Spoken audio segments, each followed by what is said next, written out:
Hello, everybody, and welcome back to Songsmith.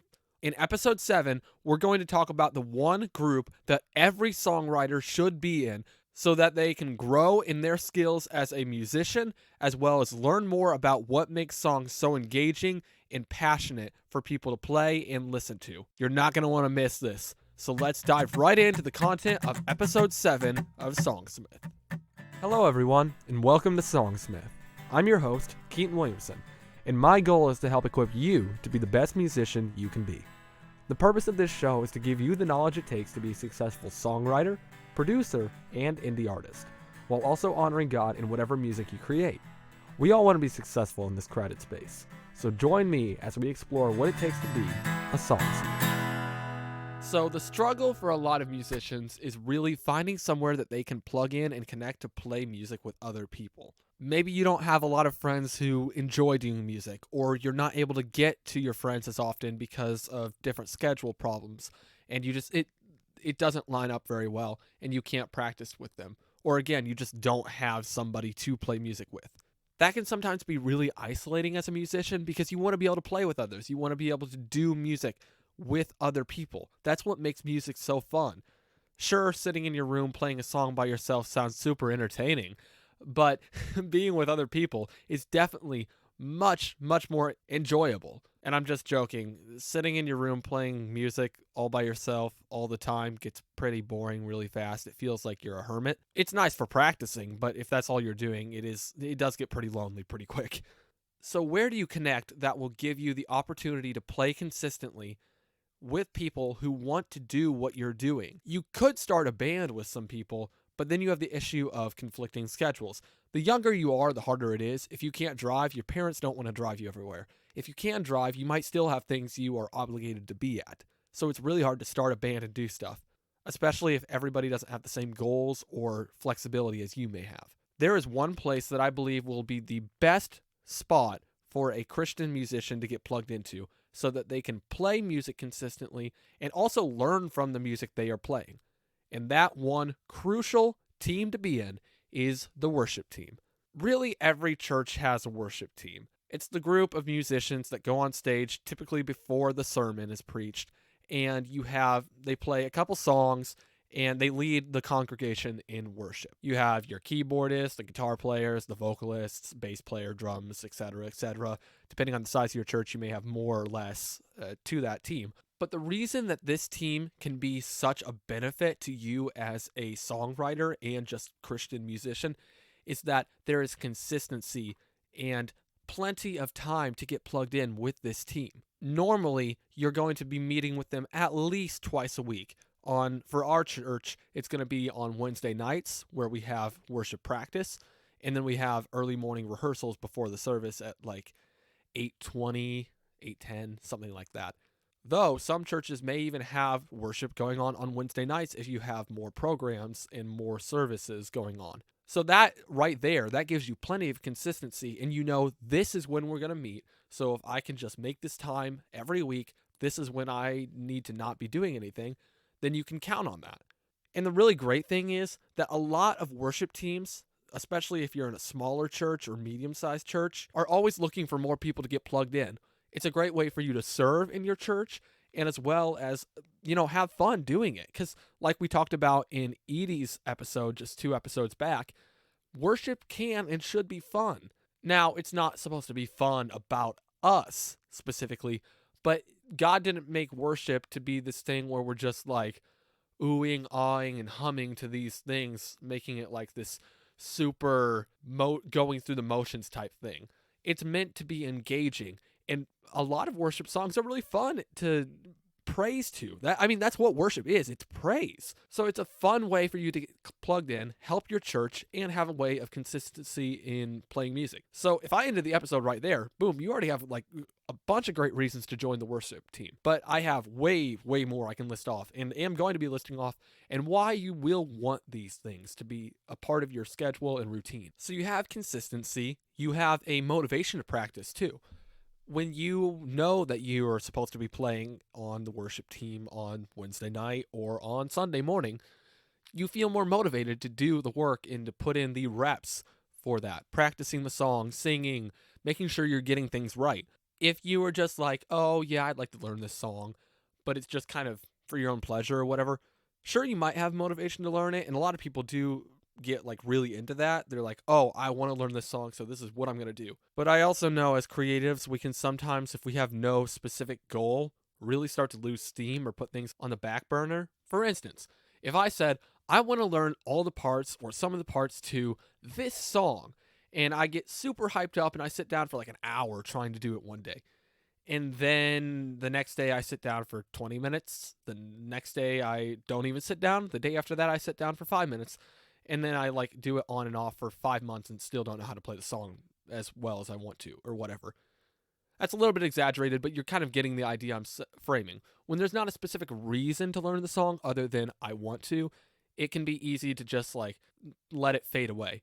On the flip side, though, when you're in a worship team and you are kind of supposed to be learning your parts so that everything goes smoothly when you practice and lead worship on Sunday mornings, then it's like, oh yeah, I should probably spend a good amount of time on these days practicing it so that I'm prepared and ready. I'm giving it my all. And not only are you learning these songs, but you're making your skills grow. By practicing more and more, you might learn more things. You're going to get better naturally by playing your instrument more, by singing more. So that's another great reason to be on the worship team. Something that I think is a lot of fun, and I've not done as much recently, but is still really, really fun to see these different perspectives, is to play in different positions on the worship team.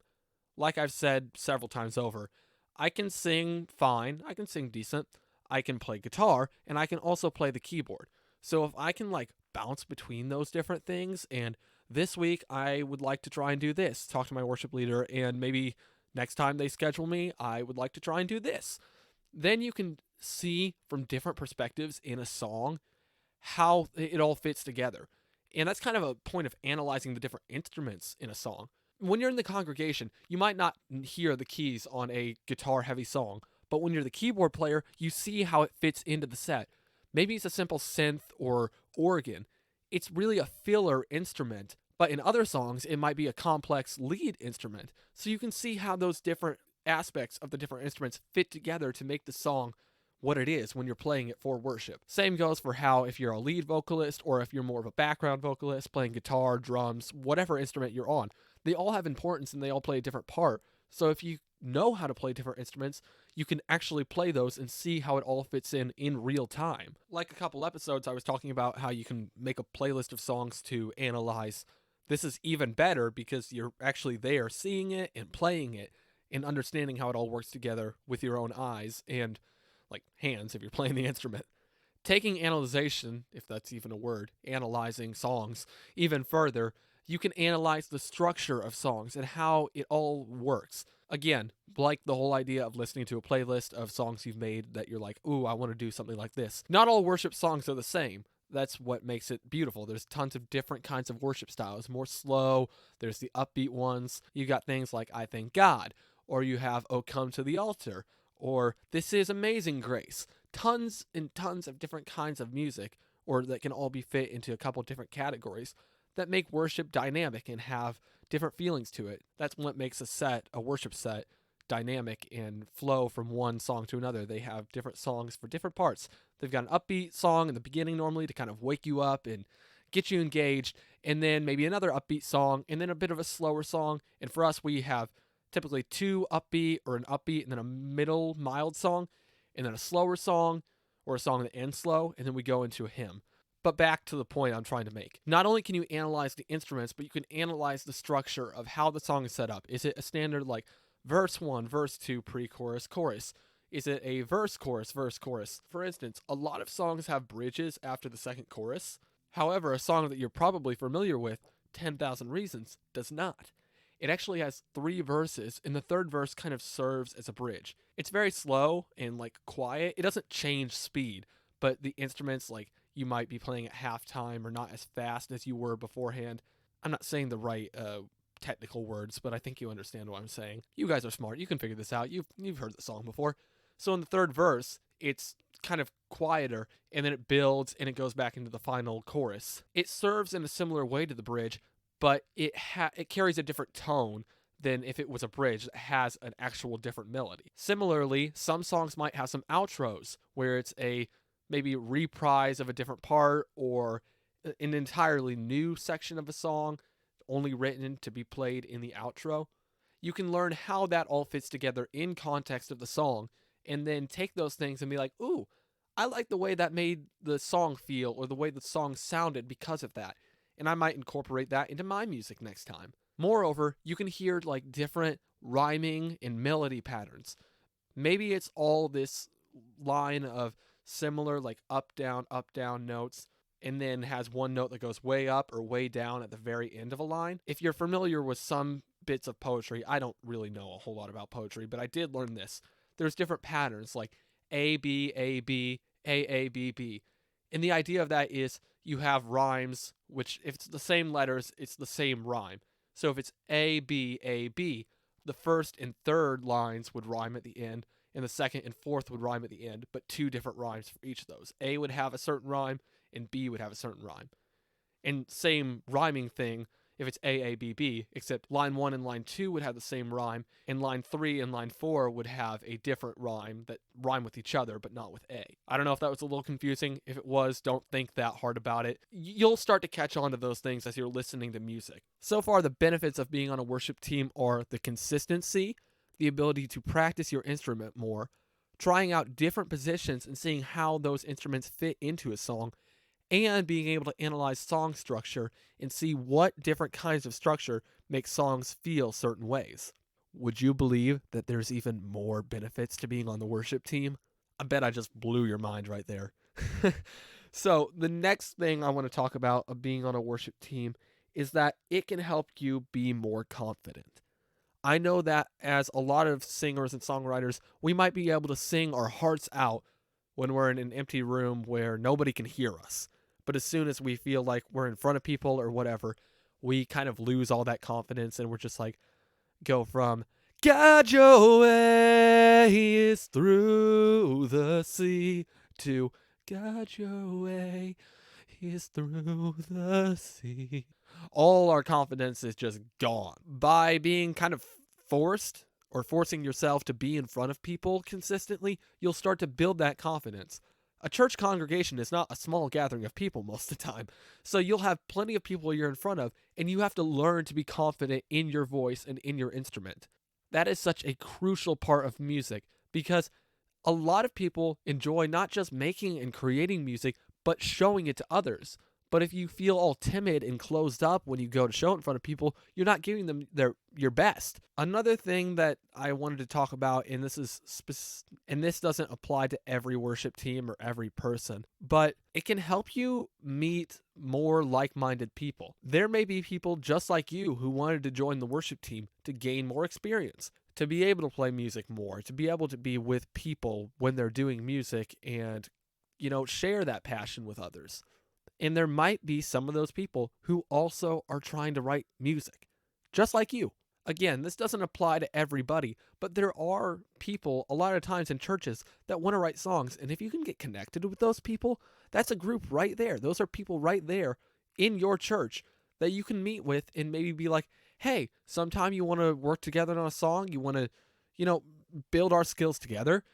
And I have a good feeling that they would be willing to say yes to that. We're all trying to find people that are our group or are people that we can click with and grow together with. Like I've emphasized so many times already, music is not meant to be this isolated thing. It's meant to be shared with community. It's fun with people. Unfortunately for me, I don't really know anybody else in our church that wants to write songs, at least on the worship team and whatnot. But just because I don't have anybody doesn't mean that you guys don't have people at your churches who may want to write music. And if you know somebody maybe in your youth group or a friend or whatever, maybe you can be like, hey, let's do this thing together. Let's both join the worship team. And it can be a way for us to grow in our skills as musicians and hopefully as songwriters by seeing how music works in real time with real people around you. I'm going to go a little bit off script or off outline with this next one because I wasn't planning to talk about this, but I think it's also another really, really good thing to talk about. Not only can you join your worship team, but you can join your media team, or specifically the sound team. A little while back, if any of you guys follow me on Instagram, you saw that I put something in my stories where it's like, don't make the sound guy mad, or else he could ruin everything because he has the power to ruin everything.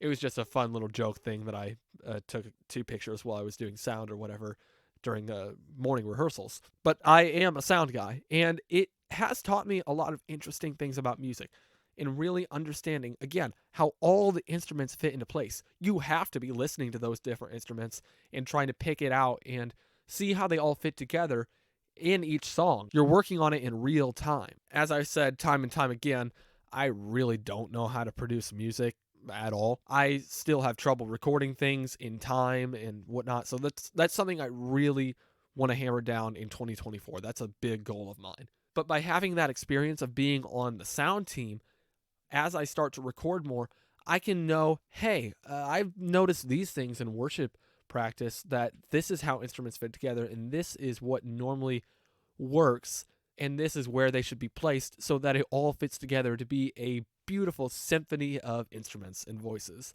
Just having that experience, again, another position on the worship team, because the sound guy is part of the worship team.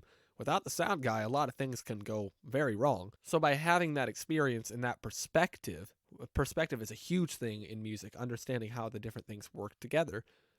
By having that, you're able to translate that into your own work, whether it's in producing your own music or if it's in performing it in front of people. My final point, which is back to what's on the paper on my little outline for the show, is it can be a way for you to pitch your music to your worship pastor or your worship team. I think this is going to be a little bit of a longer point to explain than the other ones will be, because there's a couple things I want to talk about that go into this. You want to first know that the song you have is actually good. God loves to hear your praise, and whatever you make that is for him and genuinely, praising him, he welcomes it. Now, in church, we want to put forth our very best and not make it sound amateur. I'm having trouble describing exactly what I'm trying to say. We want to make sure that we are putting forth our best when in service. So that's why a lot of songs that are chosen are songs that we feel are really well written. If the music you have, though honoring to God, is not amazing, is not great, then hold off on pitching it to your worship team. It's important that what you're pitching to them is something that you genuinely feel would add value to the worship set, that you feel could really connect with people. One of the ways to help figure out if this is something that your song does or does not do is by first sharing it with some of your friends, share it with your family, or even share it with your worship pastor, not with the intent of saying, hey, this is on the worship, can we put this on the worship set? Just be like, hey, what do you think of this song I made? I want to get your thoughts on it. How did you connect with it? How do you think it sounds? How are the lyrics? Another very, very important thing to think about when pitching your music to a worship team, or your worship team specifically, is that the song you've written is biblically accurate and theologically sound. Those are kind of some big words for me, but I will break that down for you all, even though you probably know what that means, but if not, here's a quick breakdown. Biblically accurate and theologically sound. Basically, that your song is in line with what the Bible says, and that it doesn't just draw off of your own human emotions or feelings. The song needs to be based in worship and based in saying scriptural truths. You don't want to inject tons of human emotion into it to the point where it becomes more about me, or it just becomes inaccurate. By doing that, even though people might connect with the song and be like, this is amazing, I'm really into this song. If they don't, people can oftentimes not notice that maybe something in that song isn't fully biblically sound. There's a whole tangent to go down in that. And a good pastor makes sure that their sermon is sound teaching. They don't want to preach a sermon on Sunday morning and be all like into it and like, this is the word of God, and then come to find out that what they said was not fully accurate and they led some people to believe something that isn't true. Take a hard critical look at what you've written, and this really starts with when you sit down to write your songs. Make sure that what you are starting to say, what you have intent to say, is biblically accurate. It's okay to use human emotion in it, and a lot of songs do, and that's how we connect with it. But it can't be based on human emotion. It has to be based on biblical teachings. So, if your song is checked the marks of, yes, this song I think sounds really good and can add to our service, and this song is biblically sound, then you can consider pitching it to your worship team. You would probably want to pitch it to both your worship pastor and your pastor. I'm sure that your pastor would love to hear it and have a hand in, like, hey, maybe this should be tweaked a little bit. Or just, hearing what's going on with new songs added to the set. I know in our church, a lot of times the worship pastor kind of runs it by or is like, hey, you good if we add this song to the set? And most of the time, our pastor's like, that's great. I trust you and that I've listened to the song maybe and it sounds good. So in a similar way, if you're showing a song and being like, hey, what are your thoughts on putting this in the worship set? Having both your pastor and worship pastor hear it. And again, your pastor can hear it and be like, oh, maybe this isn't fully accurate or fully sound. Would you want to slightly change this or go back to the drawing board with it? Whatever it may be. Don't be offended if they say something about that. They are trying to look at things in your best interest and help you grow as a creator. Instead of being turned off by that, be like, okay, this is what I need to do better next time, or this is what I need to tweak to make it more accurate, because it might not be something big. Finally, if you get your song to be in a worship set on Sunday morning or Wednesday night or whatever it is, then you want to make sure that you don't make it about you. It's really easy when a song of yours, you start playing it, people start talking about it, to be like, oh yeah, I created that song. That's great. People are talking about it. And sure, it is good to have, like, be proud of what you've made, but make sure that you're giving the glory to God in it. If somebody says, hey, that song that you wrote really impacted me, thank you so much. You can accept that and then go back and when it's just you and God, be like, God, I want to thank you for using me in making this music and being able to impact people through it. It's okay to accept people's gratitude and thanks, but make sure that you're giving the glory back to God, even if it's not like up in their face, like, don't thank me for that. It's all God. Because sometimes that can be a little bit rude. They wanted to thank you for what you've made, but make sure that in the end, you do give God the due credit. Also, say that you did perform the song. You don't have to say that, oh, I wrote this new song. It'd be similar to saying we go on stage and we're going to play This Is Amazing Grace. So we go up and I go to the microphone and I'm like, hey, everybody, we're going to sing This Is Amazing Grace by Phil Wickham.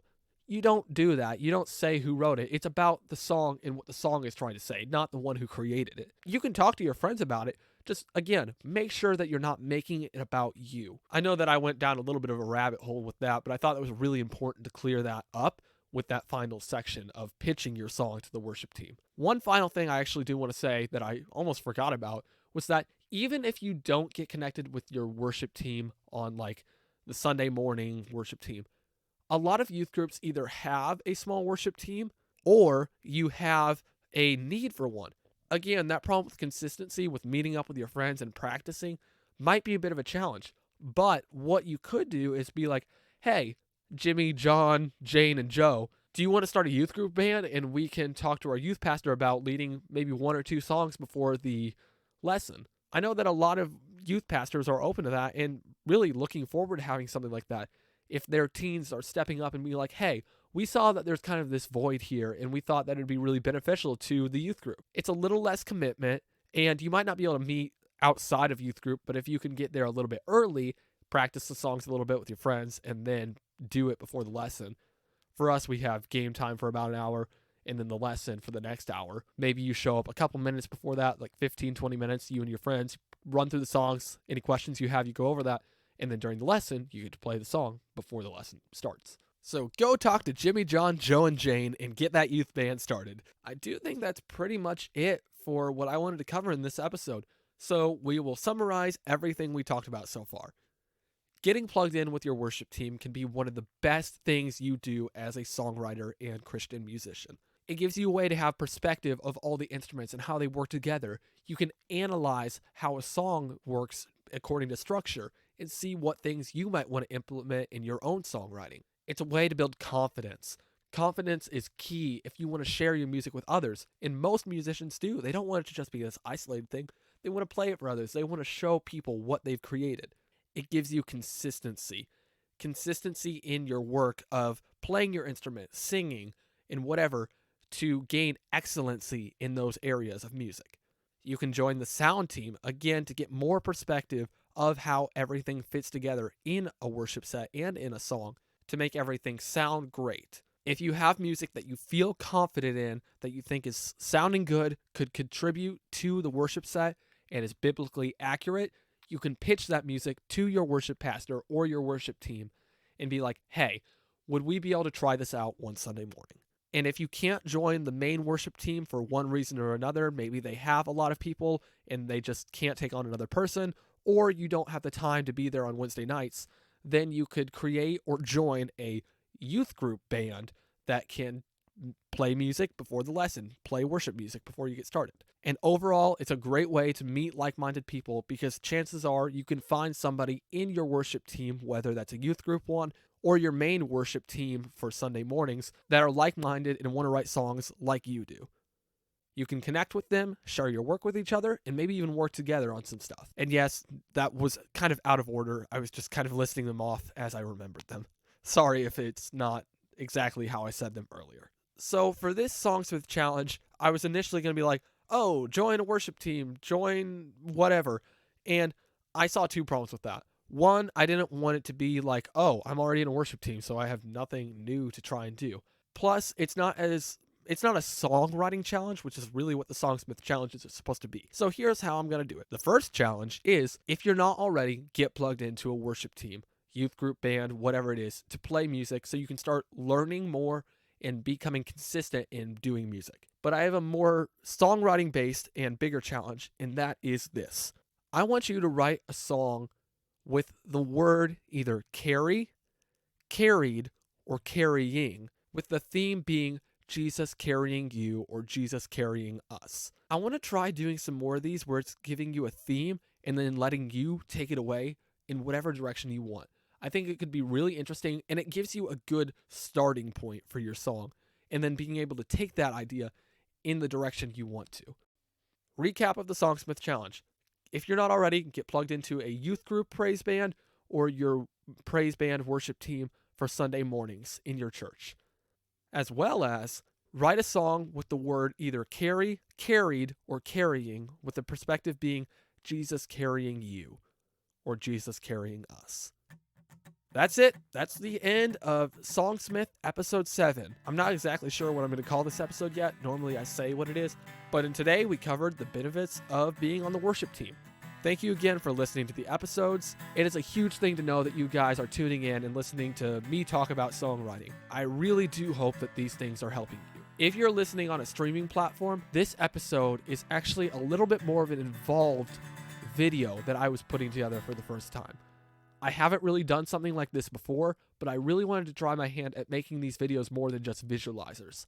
If you're on Spotify, you can view the video, or on YouTube Music, you can view the video, as well as on my YouTube channel. As I continue down this road of creating the podcast, I'd really like to make the videos more involved and maybe even full-blown videos of me in them, but we'll see what happens as time goes by.